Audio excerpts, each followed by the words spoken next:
네, 우리 사랑하는 교우 여러분, 우리가 살아가면서 수많은 위기와 선택의 갈림길을 선택의 갈림길을 마주합니다. 그런 갈림길이 어떤 위기의 갈림길이냐? 갑작스런 건강의 적신호를 만나게 될 때 그런 경우가 있지 않습니까?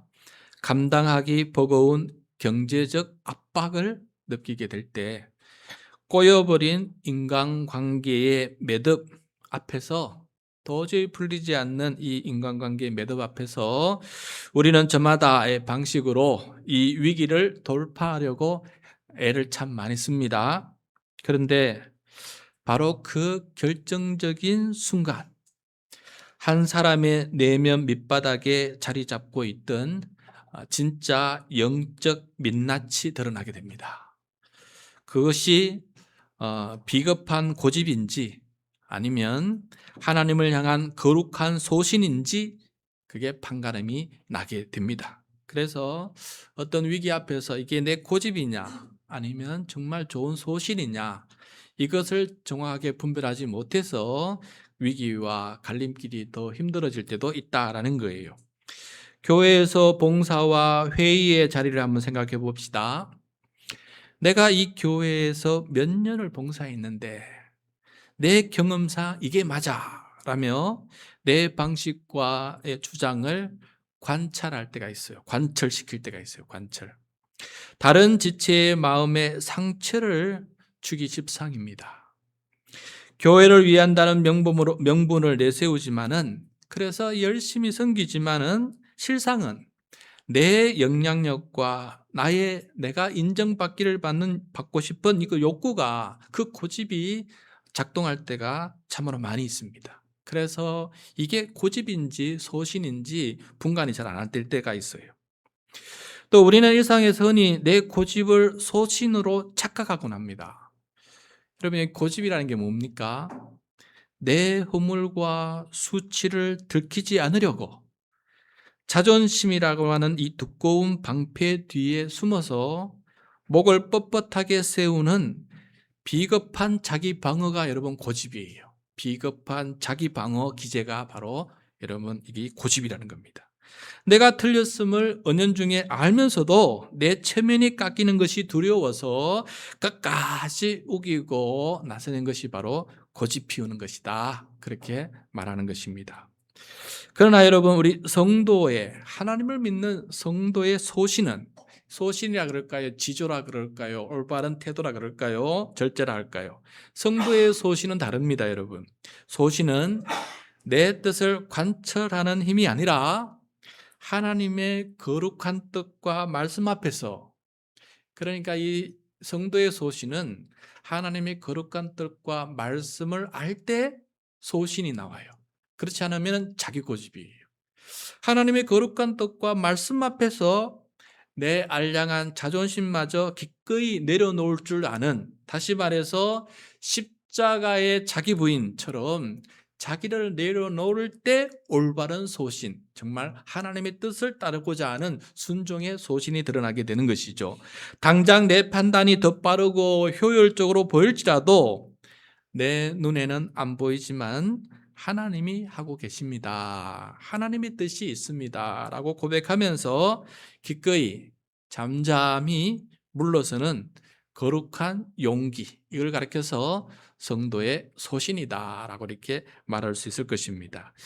오늘 본문 이사야 30장의 말씀은 이 유다의 이 국가적인 절체절명의 위기 앞에서 하나님을 신뢰하는 소신을 버려버리고 세상의 힘을 의지하려고 비겁한 고집에 빠져서 결국은 파멸로 치달았고 많은 이 남유다 백성들의 영적인 어리석은 고집을 통렬하게 비판하고 있습니다. 그래서 오늘 말씀을 통해서 내 삶의 은밀한 고집을 깨뜨리고 오직 주님만을 잠잠히 신뢰하는 참된 영적인 소신의 길이 무엇인지를 회복하는 복된 시간이 될 수 있기를 바랍니다.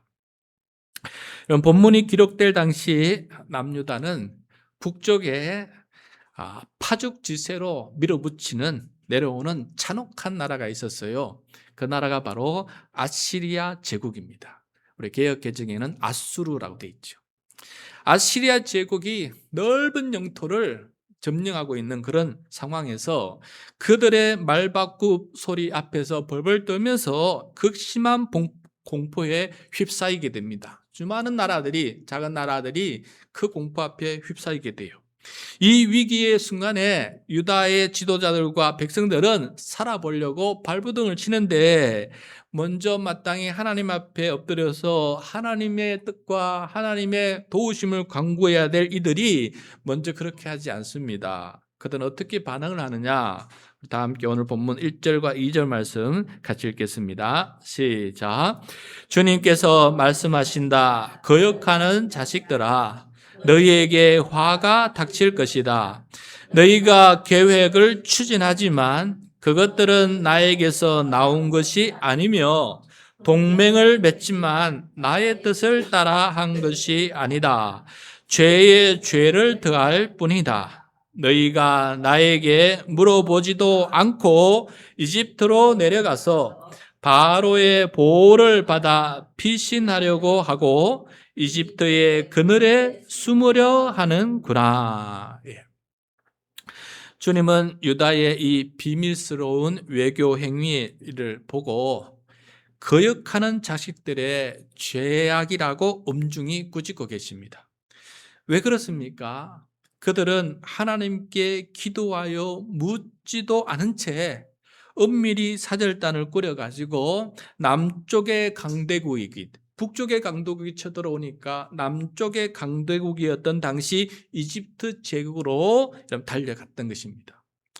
맹수와 독사가 득실거리는 험악한 이 네겝 사막을 가로질러서 나귀와 낙타의 등의 온갖 금은 보화를 가득 싣고 이집트 바로 왕의 발 앞에 바치려고 그렇게 내려간 것입니다. 여러분, 여기서 눈여겨볼 표현이 있습니다. 2절을 보면은 이집트의 그늘에 숨으려 하는구나. 그러면 그들은 두려움 앞에서 스스로를 지켜줄 방패, 자신을 가려줄 그늘을 찾아 달려간 것입니다. 하나님이 아니라 이집트를 자신의 방패로 삼으려고 그렇게 했던 것이에요. 자, 그렇다면 유다가 그토록 보물을 바치며 매달렸던 이집트의 진짜 실체는 무엇이었을까? 7절 말씀 보겠습니다. 그 당시 이집트는 어떤 나라였을까? 7절 시작. 이집트가 너희를 도울 수 있다는 생각은 헛된 망상일 뿐이다. 이집트는 못 쓰는 라합일 뿐이다. 그러면 성경에서 라합이라는 것은 바다 깊은 곳에 사는 거대한 혼돈의 괴물을 뜻합니다. 그걸 라합이라고 불렀어요. 겉으로 보기에 이집트는 아시리아를 단숨에 집어삼킬 거대한 괴물 라합처럼 강력해 보였습니다. 강력해 보였어요. 저거면 되겠다 생각했어요.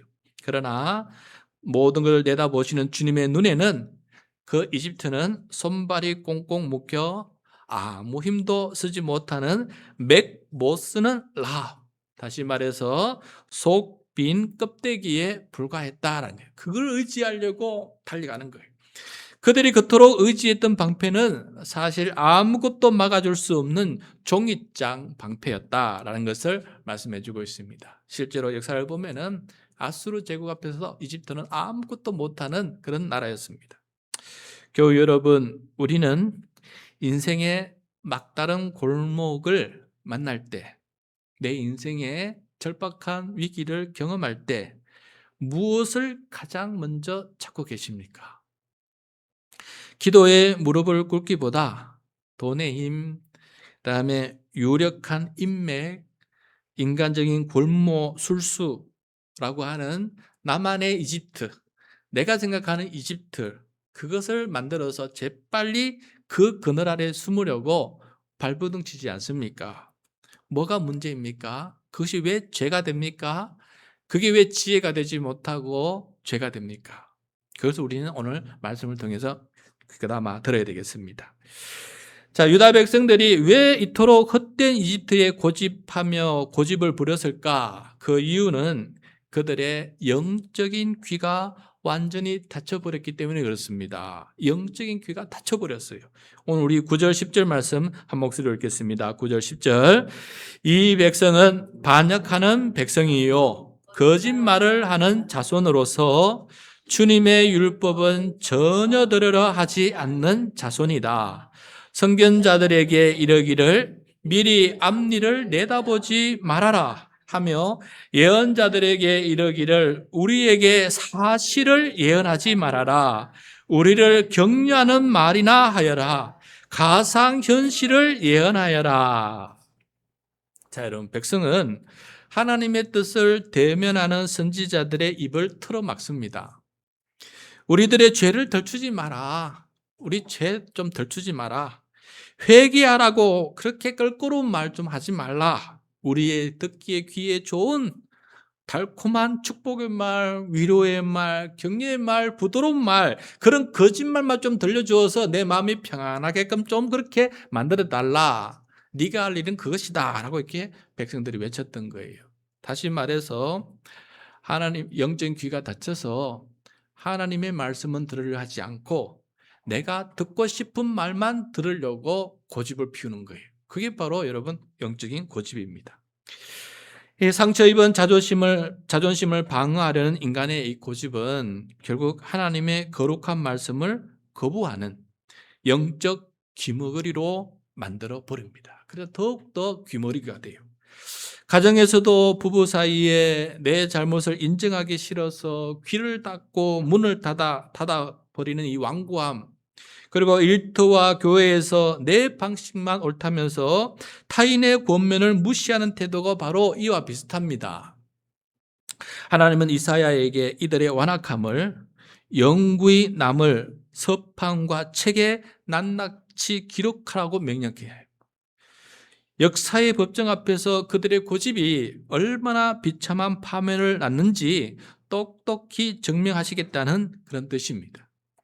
그래서 말씀을 거절한 인생의 성벽은 어느 날 갑자기 툭 튀어나와서 순식간에 와르르 무너져 내리는 그런 높은 돌담처럼 완전히 박살나고 말 것이다 라고 이렇게 주님께서 말씀하고 있는 것을 보게 됩니다. 여러분, 우리가 하나님의 말씀을 들을 때에도 묵상할 때에도 여러분 나에게 좋은 말씀만 자꾸 붙들려고 하지 않는지 한번 되새겨 보십시오. 나에게 도전이 되고 내가 회개해야 될 그런 말씀이 다가올 때에는 빨리 건너뛰어 버리고 나에게 힘이 되고 나를 격려하는 말만 붙잡으려고 하고 있지 않은지 그런 모습을 한번 되새겨 보시기 바랍니다. 그건 마찬가지예요. 사람과의 관계도 마찬가지입니다. 나를 살리는 말씀을 해주는데 나는 듣기 싫어요. 그래서 귀담아 버리면은 나 자신은 더욱더 악한 길로 파멸의 길로 자속 갈 수밖에 없는 거 아니겠습니까? 그래서 좋은 말도 들을 줄 알아야 되겠지만은 나를 힘들게 하고 하는 말도 들을 줄 알아야 돼요. 모든 걸 다 들을 줄 알 때 내 안에 올바른 분별력이 생길 수 있는 것입니다. 자, 그렇다면 하나님께서 이 위기의 백성에게 제시하신 진짜 승리의 비결, 참된 구원의 길이 무엇이었겠습니까? 오늘 본문에서 가장 찬란한 요절의 말씀인데 15절이에요. 우리 다 함께 15절 말씀 읽겠습니다. 주 이스라엘의 거룩하신 하나님께서 이렇게 말씀하신다. 너희는 회개하고 마음을 편안하게 하여야 구원을 받을 것이며 잠잠하고 신뢰하여야 힘을 얻을 것이다. 그러나 너희는 그렇게 하기를 바라지 않았다. 여러분, 흥미롭게도 오늘날에도 이 이집트를 내려놓고 살아가는 하나님을 뜻을 따르는 그런 사람들이 참 많이 있습니다. 그 중에 한 사람의 이야기를 들려주겠습니다. 우리 대한민국에서 내노라고 한 최고의 명문대학인 서울대를 졸업하고 세계에서 최고의 대학으로 자랑하는 하버드 대학에서 박사학위까지 마친 한 학자가 있었어요. 미국의 안정된 영주권도 보장받았고 또 학문의 길도 끝까지 할 수 있는 교수 자리도 보장받았어요. 화려한 경력이 이미 그의 손에 쥐어져 있었습니다. 세상의 기준으로 보면은 그것이야말로 위기 앞에서 그를 지켜줄 가장 든든한 방패예요. 그걸 가지고 있기 때문에 어떤 풍파가 와도 모든 것을 이겨나갈 수 있는 안전한 반석같이 그렇게 느껴졌을 것입니다. 그런데 그는 그 모든 것을 내려놓습니다. 내려놓고 영주권도 학위도 약속한 그 모든 안정된 미래도 인간이 만들 수 있는 가장 확실한 이집트였음에도 불구하고 그 그늘에서 숨지 않았어요. 대신 아무 보장도 없는 몽골 선교사의 길을 택합니다. 하나님의 부르심에 내 마음에 몽골로 가라고 하는 하나님의 부르심 앞에 그가 정직하게 숨지 않고 응답을 합니다. 그런 훗날 이렇게 고백을 합니다. 내 상황이 어떠하든지 하나님의 시간표 속에서 그분의 일은 반드시 이루어진다라고 고백했어요. 놀랍지 않습니까? 내 일이 반드시 이루어진다가 아니고 하나님 그분의 일이 반드시 이루어진다라고 하고 생각하면서 그 좋은 지역을 떠나서 몽골로 갔게 된 것입니다. 이게 고집입니까? 여러분, 소신입니까? 하나님의 뜻이 이루어진다는 소신을 가지고 그 길을 간 거 아니겠습니까? 사람들의 눈에는 가장 확실한 방패를 스스로 내려놓는 어리석은 선택처럼 보였을 것이에요. 저 사람이 왜 저렇게 어리석을까? 그러나 그것이야말로 오늘 본문이 말하는 거룩한 소신이었다라는 거예요. 여러분, 거룩한 소신을 지킬 수 있는 사람은 세상 사람들의 눈에는 어리석어 보일 때가 참 많습니다. 왜 저럴까? 어리석어 보일 때가 참 많이 있어요. 하나님이 요구하신 구원의 길은 세상의 전쟁 방식과 완전히 달랐습니다. 회개하고 마음을 편하게 하라. 회개하고 주 앞에서 마음을 편안해라. 그 다음에 잠잠하고 신뢰해라. 네가 그렇게 발버둥 치지 말고 하나님께서 일하신다는 그 말씀 앞에, 약속 앞에 잠잠하고 신뢰해라. 조급하게 날뛰지 말라라고 이렇게 말씀하고 있는 것이에요. 여러분, 이것이 바로 성도가 붙들어야 할 거룩한 소신입니다. 버려야 할 고집이 아니라 붙들어야 될 소신이라는 거예요. 사방이 적으로 둘러싸인 위기 속에서 내 인간적인 조급함과 두려움을 멈추어 세우고 잠잠히 주님의 주권 앞에 엎드리는 것.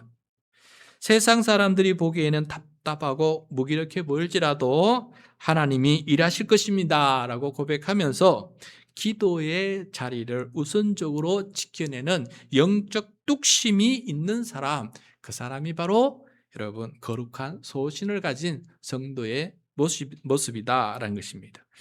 그런데 유다 백성들은 이 소신의 결의를 끝까지 거절합니다. 16절 말씀을 보시면은 그렇게 하지 않겠습니다. 우리는 차라리 말을 타고 도망가겠습니다.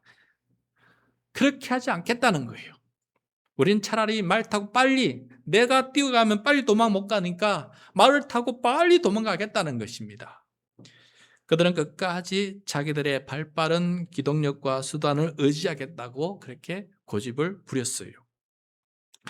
그 비참한 결과는 무엇입니까? 17절을 보십시오. 그들을 뒤쫓은 적들은 그들보다 훨씬 더 빠를 것이라는 거예요. 적 한 사람의 고함에도 1000명이 혼비백산하고 도망치다가 마침내 산꼭대기에 외롭게 홀로 남겨진 깃대처럼 혼자 펄럭이는 깃대만 남아있고 다 철저히 고립되고 비참하게 몰락하는, 멸망하는 그런 일들이 벌어지게 될 것이다 라고 이렇게 말씀하고 있는 것을 보게 됩니다. 교우 여러분, 오늘 여러분은 위기 앞에서 고집의 질주를 하고 계십니까? 아니면 소신의 머무름을 선택하고 계십니까? 전쟁터에서 방패를 든 사람의 고집은 오직 내가 다치지 않는 것입니다.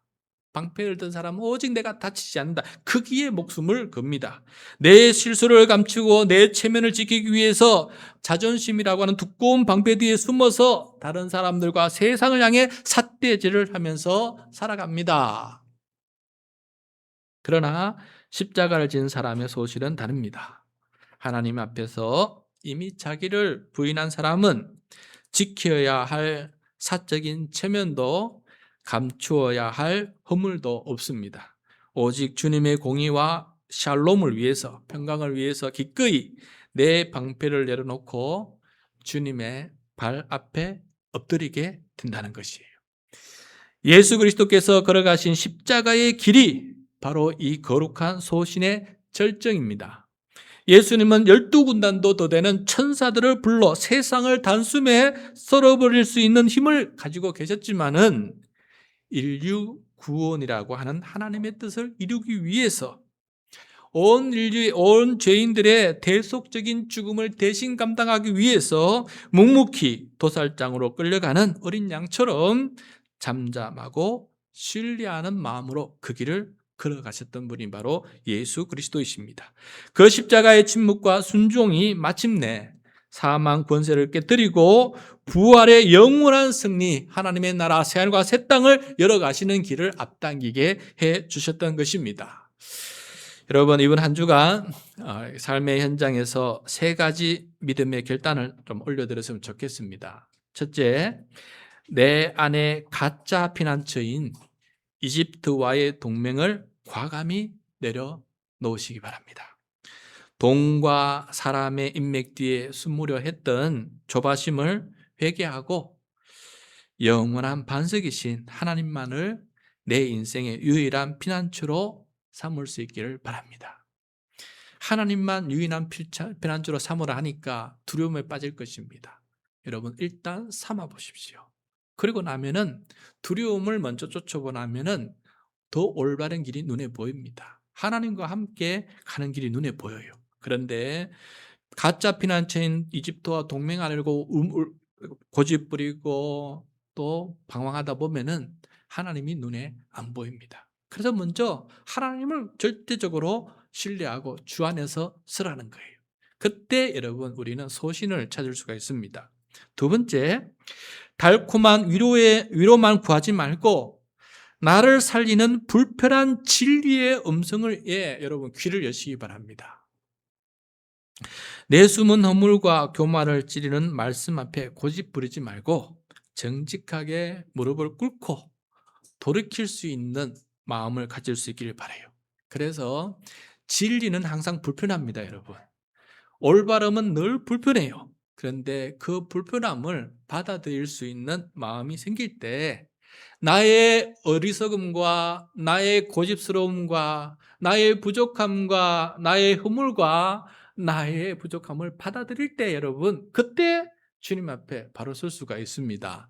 그래야 내가 올바로 설 수 있게 된다는 것을 꼭 명심할 수 있기를 바랍니다. 그 다음에 셋째, 불안 속에서 허둥지둥 질주하던 발걸음을 멈추고 잠잠히 주님을 신뢰하는 머무름의 영성을 회복할 수 있길 바랍니다. 좀 머물러서 천천히 주님 앞에서 한 템포를 낮춰서 그렇게 행동하고 말하고 결정할 수 있는 우리 모두가 되었으면 좋겠습니다. 오늘 서두에서 나누었던 교회의 봉사와 회의 자리를 다시 한번 떠올려 보시기 바랍니다. 다음에 있을 모임에서 내 의견이 받아들여지지 않을 때, 여러분 이때가 참 중요해요. 내 의견이 받아들여지지 않을 때 그때 어떻게 하시겠습니까, 여러분? 미리 한번 생각해 보세요. 내 의견이 정말 지혜롭고 내 의견이 정말 좋은데 이게 가장 바른 길인데 만약에 내 의견이 받아들여지지 않을 때 여러분 어떻게 하시겠어요? 곧바로 방패를 들고 목소리를 높이기보다 잠시 침묵하면서 하나님, 정말 제 뜻이 옳습니까? 아니면 제 체면이 걸려 있는 것입니까? 내 자존심이 지금 걸려 있는 것입니까? 라고 스스로에게 먼저 물어보실 수 있기를 바랍니다. 그리고 상황이 다급할수록 하루 5분 혹은 10분이라도 무릎을 꿇고 주님의 주권을 바라보면서 참된 하늘의 평안과 또 하나님의 능력을 내가 공급받을 수 있도록 기도하시기 바랍니다. 고집을 부리고 힘들게 되는 이유가 뭐냐면은 내가 불안하기 때문에 그래요. 내가 힘이 없어서 그래요. 내가 뭔가 붙들 게 없어서 더 많이 외부로 그것을 발산할 때가 많이 있다는 것을 우리가 늘 생각해 보았으면 좋겠습니다. 여러분, 세상의 빠른 말들을 부러워하지 마십시오. 자존심을 지키려는 고집의 방패를 십자가 앞에 다 내려놓고 잠잠히 하나님을 신뢰하는 거룩한 소신으로 승리할 수 있는 우리 모두가 될 수 있기를 바랍니다. 내가 못했다 그래서 그거 다 무너지지 않습니다. 하나님이 일하고 계신다는 믿음이 있으면은 일이 잘 될 것입니다. 결국은 잘 되어 갈 것입니다. 그래서 하나님께서 하신다, 하고 계신다라고 하는 그 믿음 안에서 내 자신을 볼 필요가 있고, 하나님 안 하고 계시니까 내가 다 해야 된다라고 생각하고 하면은 오히려 더 하나님과 적이 되고 또 내 주변의 사람들과 적이 될 수가 있습니다. 그래서 더 기도하고 하나님께서 하고 계신다는 믿음 안에서 잠잠히 주님과 함께 동행할 수 있는 우리 모두가 될 수 있기를 축복합니다.